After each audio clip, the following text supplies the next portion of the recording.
I'm the kind of guy who would never cheat on the one he loves. Well, that's great. But could you explain this to me? I show him a couple of photographs, and after a few seconds of silence, a wedding. Such an event commemorates a couple's true love for each other, and that initiates the binding of two individual hearts into one. On that special day, the bride cocooned herself in a majestic white wedding gown, and, beside the man whom she loves so much and wishes to spend the rest of her life together, she offers her thanks in response to their congratulations. Perhaps any woman would aspire to experience such a glorious moment in her life, for all her family and friends to celebrate her happiness together with her. Unfortunately, my own wedding wasn't exactly one to celebrate my happiness. It was supposed to be so, but unforeseen circumstances transformed it into a battleground, with I lusting for revenge. I am 28 years old. I work in a regional branch of a large conglomerate in the app software industry. In terms of looks, I'm nothing extraordinary, perhaps a little plain, and yes, I am aware of this myself. I live with my parents in our family home. Such is me, but I was to fall in love with a wonderful guy and become his fiancée. My husband was an officer of the elite who transferred to my branch from headquarters down in the big city. He had loads of charisma, and his leadership allowed him to be admired by all of his subordinates. Ever since we first met, he always came to talk to me in that very kind, gentlemanly fashion of his. You're very focused, and you do your job very well. Excuse me? I'm only doing what everyone is also doing, sir.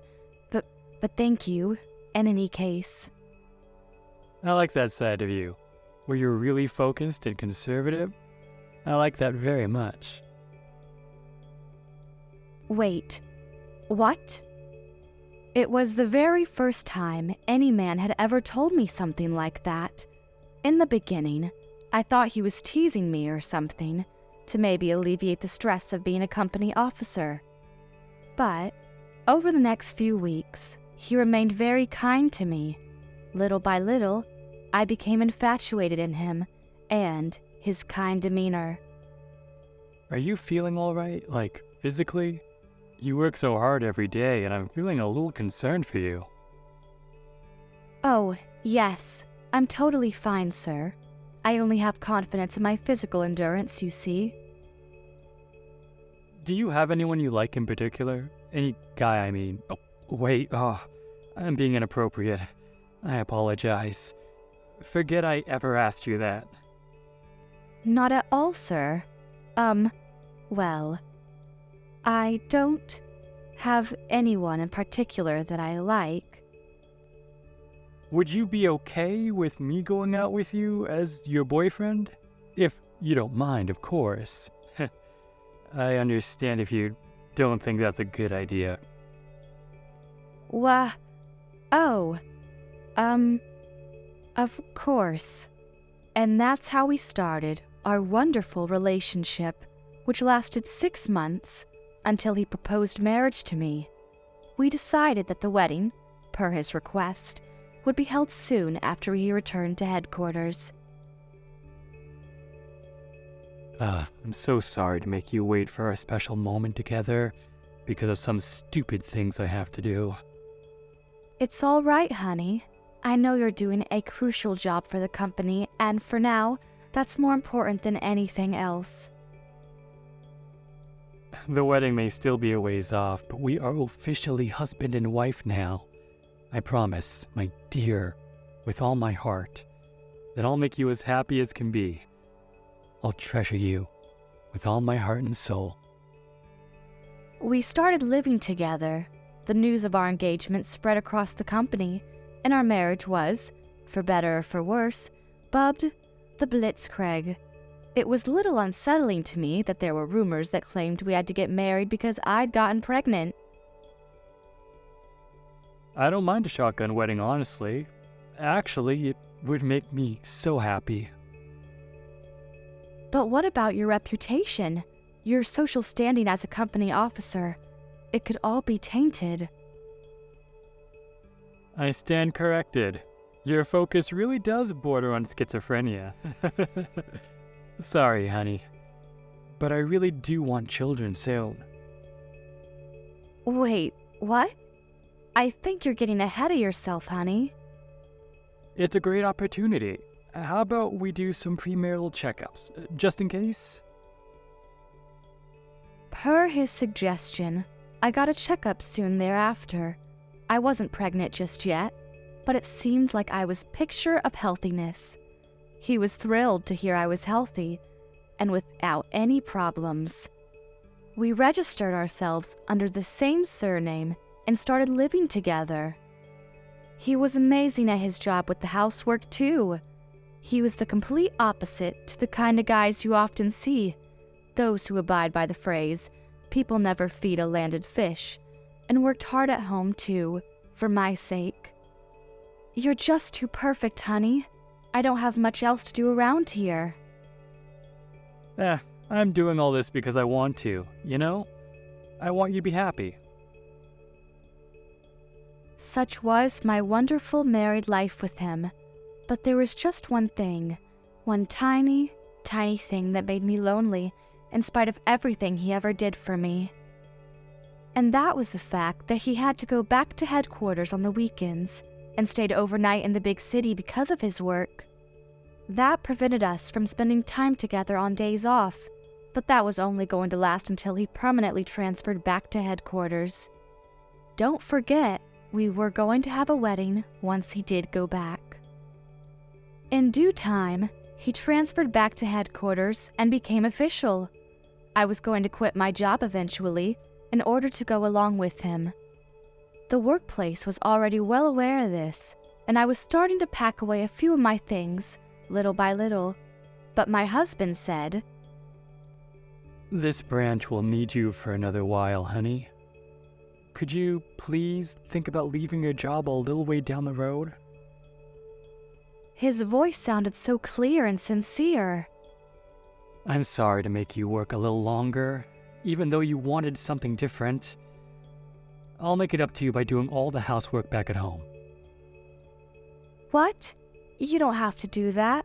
You're gonna make me feel guilty.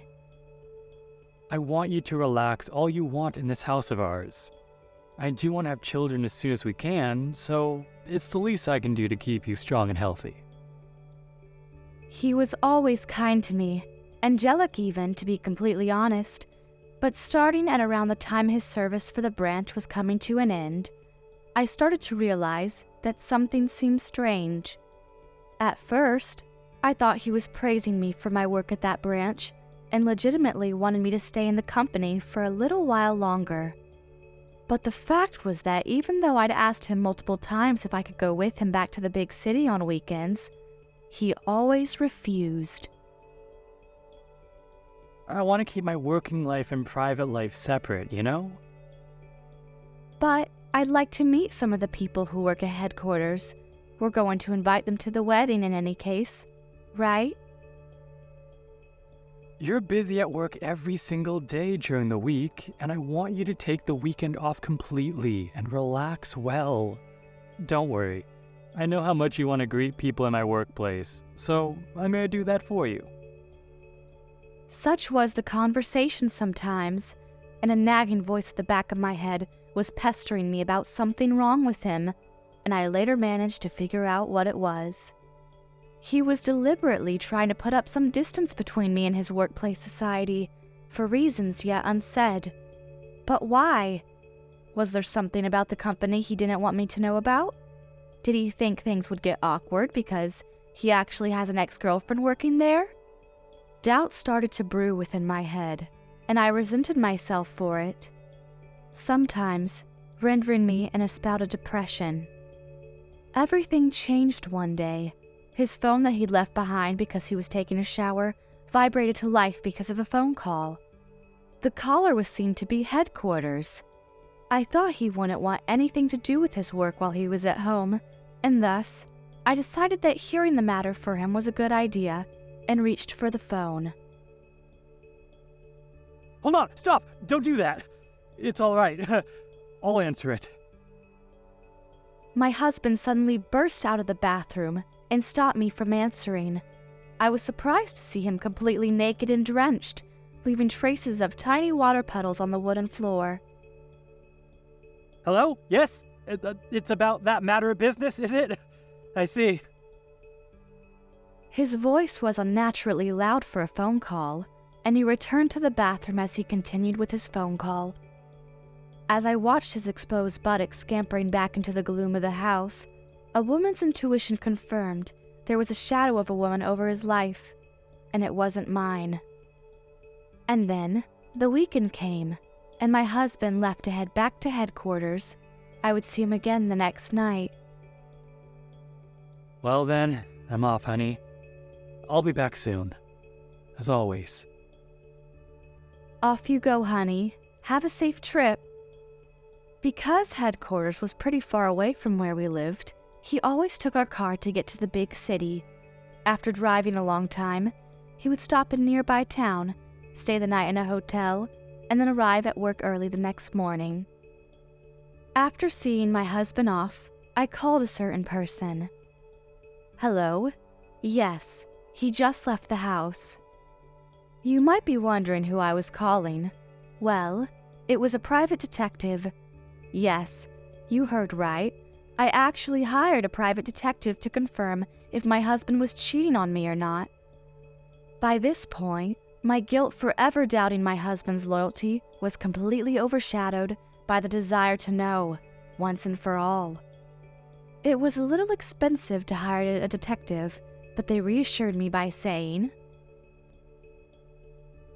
An affair on a business trip is relatively easy because we would acquire the information about the when and the where of the affair itself, so it wouldn't cost much, ma'am. They didn't offer me a discount, but it was more reasonable than what I thought it would be.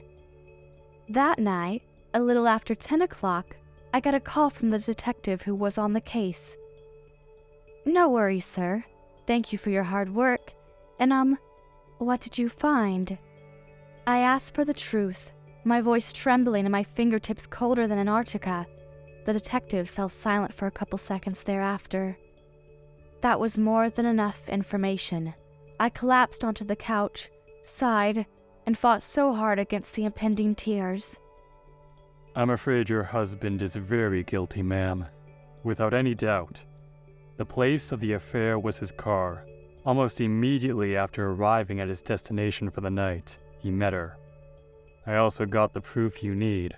A crystal clear photograph of them meeting and stuff like that. Place of the affair. Inside his car. Huh. I wonder, are we really talking about my husband? Could it be possible that they made a mistake in the guy's identity? And who is this woman who's having the affair with him? I'm not sure yet, but that's about to change. The woman just left the car and is now making her way towards a taxi. I'm gonna follow the vehicle. The call ended, and I sat there, staring at the blank screen for some time thereafter. I realized that my wonderful married life was gone, finished, hopeless of ever being restored, after only a mere 6 months. The next morning, I received another call from the detective, this time, to inform me of the identity of this woman. Just as I thought, the woman worked in headquarters, just like him. To make matters worse, she was already married too. The relationship between the two of them had actually been rumored within their workplace in the past. And, because of this, my husband transferred to the regional branch where I worked.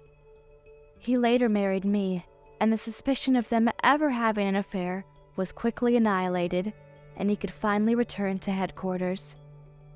Did my own husband use me, to use marriage as a means of exploitation to be promoted to greatness, is an axiomality, scandalous thing to do. Not to mention the fact that she probably already knew of his being married to me. She works at headquarters after all. And everything about the company and its branches eventually finds a way to make it to the big cheese. Although this was an affair in of itself, Could anyone truly accept the reality that their lover is married to another? Even the detective agency said, This is not a standard case of an affair, ma'am. We suggest you investigate the matter further. Yes, that's what I want to do. The photographic evidence we provided is more than enough to find your husband guilty of disloyalty and to divorce him. Indeed, I understand. But I do wish to know what their hopes were exactly. I want to know what they intended to accomplish with this affair. We understand, ma'am. In that case, we will launch our next operation tonight. We ask for your help and cooperation, ma'am, as we cannot do this without you. I quickly started to prepare for the trip. The next morning, I'd made my way for the city where my company's headquarters were, where my husband works. I met the detective on the case in person soon after I arrived. Here is a photograph of your husband that I personally took myself last night. Can you confirm that this is him? Yes, I can confirm. Without a doubt, that is my husband.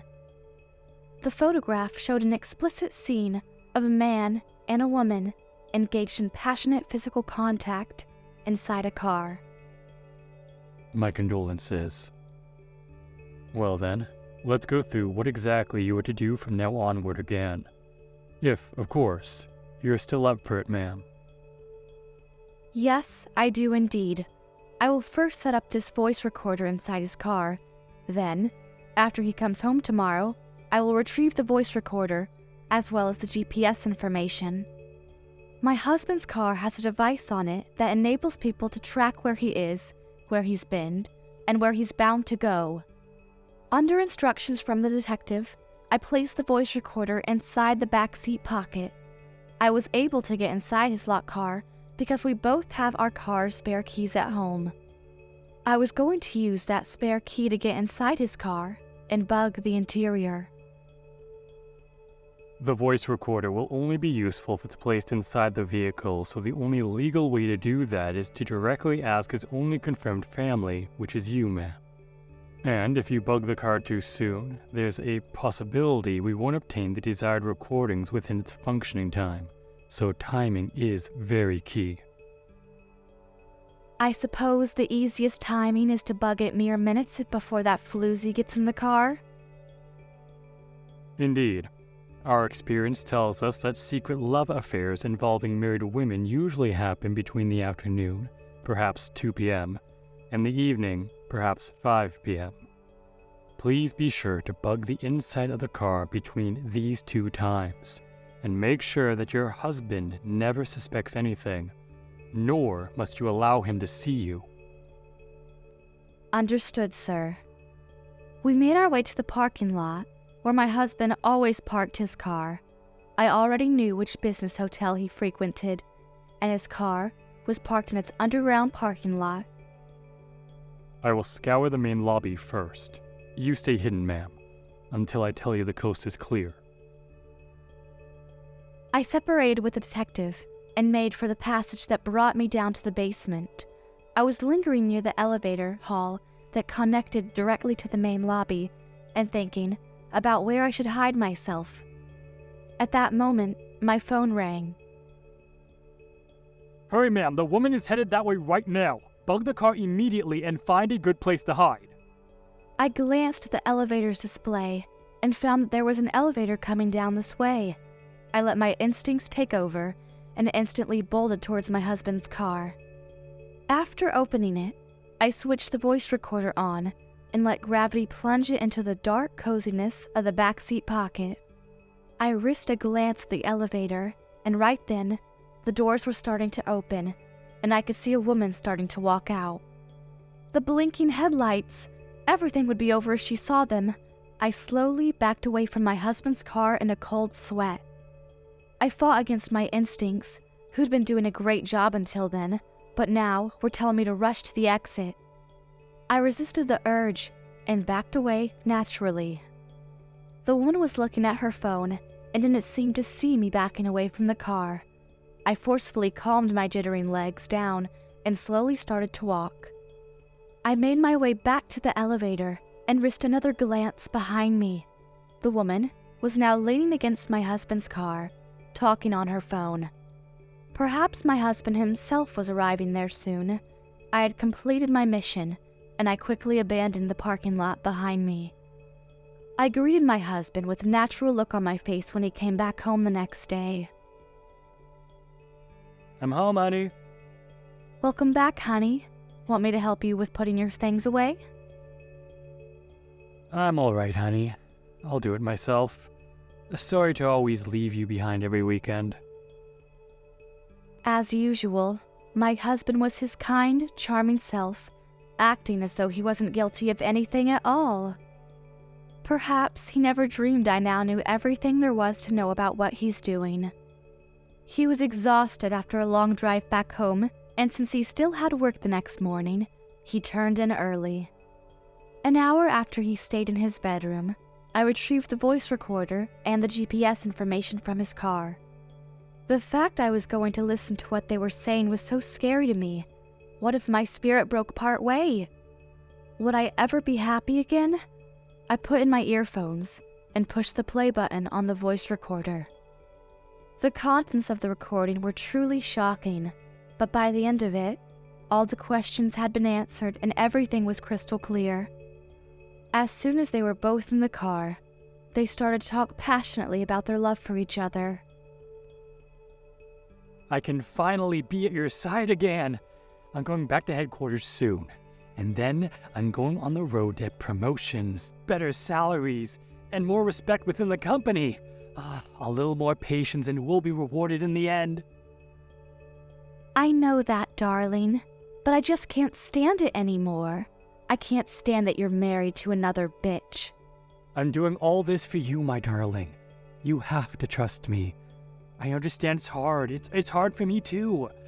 I'm only gonna have children with that woman and then I'll quickly divorce her. I'll make up some story of her cheating on me and then I'll kick her out of the house. And I'm gonna do everything I can to divorce that son of a bitch husband of mine. He's so harassing. It's actually heartbreaking. He goes on and on, making me feel bad for not being able to have children. Every day is so hard right now. And I'm gonna save you, my darling. We're gonna have a beautiful life together, the two of us, and our beautiful child. I'm so happy. I love you so much. This conversation answered the question of why my husband married me in the first place. His plan was to meet someone soon after transferring to my branch, marry them a few months later, destroy all suspicion of having an affair with this woman, and then make his way back onto the road of glory. That unfortunate woman turned out to be yours truly. The woman wasn't fertile, but wanted my husband's children. He was going to have a child with me, fabricate some stupid story of me having an affair with another guy, divorce me, take custody of the child, and get back to the woman with her rightful child. And she was going to divorce her husband because of psychological harassment. And soon thereafter, they would marry each other, start a family, and live happily ever after. Not on my goddamn watch. I decided right then and there that I would have my revenge on the two traitors. After that night, I lived my life as I always have with my husband, appearing naive and unaware of what was going on. Per my own request, we decided that the wedding would be of a restaurant style, with a membership to attend. I didn't want to provide any financial burdens to my friends and family in the form of wedding presents. Our marriage was all completely fake. It wasn't worthy of celebrating, nor was it worthy of being gifted with a bunch of wedding gifts. It's gonna be a pretty cheap wedding, you know? Are you sure you're okay with this? Yeah, a real one is only gonna give us a lot of pressure. I think, and that's the last thing we want right now, right? I've always dreamed of having this kind of friendly, casual wedding. It just seems so nice to me. I agree. We don't want any stress or pressure. Let's go with your idea. I also knew the truth behind what I saw as nothing but his naturally considerate demeanor. The only reason was to do whatever means necessary to get me pregnant as quickly as possible. I've been swallowing birth control pills behind his back so that it would lower the chances of that happening. Until the wedding, I spoke and acted like I had no clue what he was doing when he left for the big city on weekends. On the day of the wedding, completely cocooned inside a majestic white dress that looked absolutely gorgeous, I looked at myself in the mirror and said, "Be brave. You got this. Today's the day everything will go well." We were greeted by an eruption of applause when my husband and I strode into the banquet room.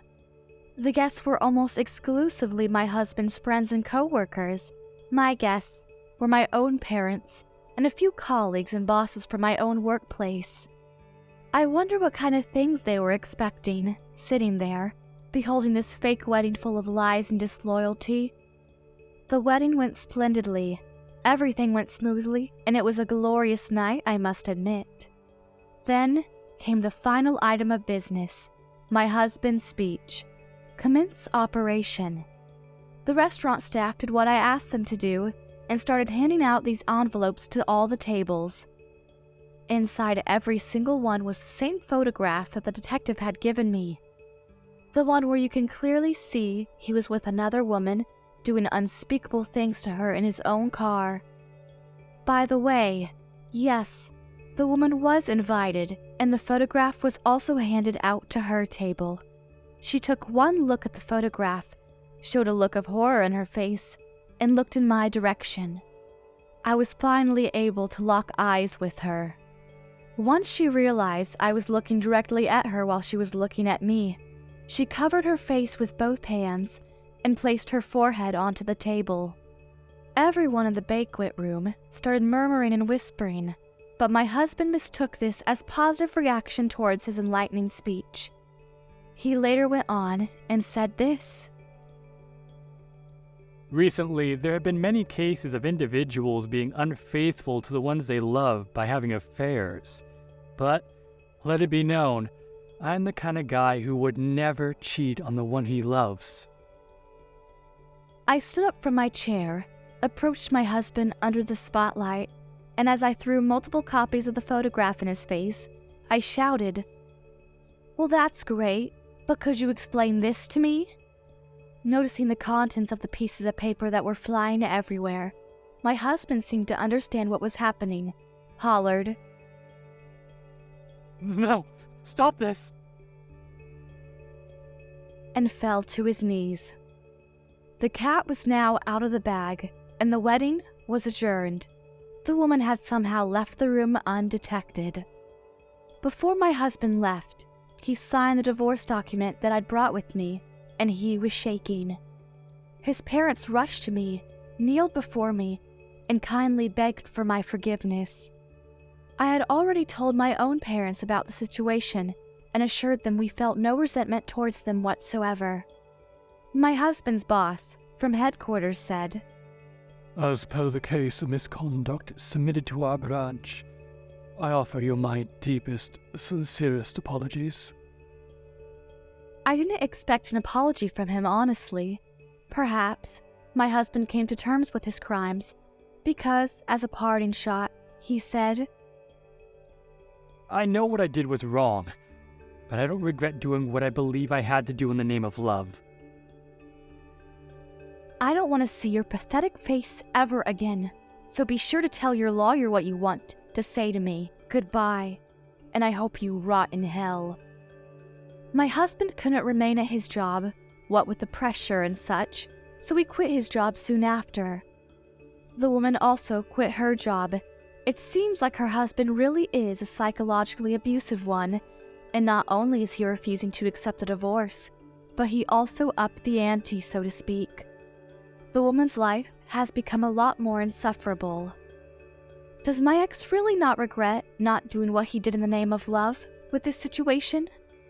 Love that takes the form of pain for other people, whose objective is to make one's life more convenient, is not love at all, in my view. I also quit my job.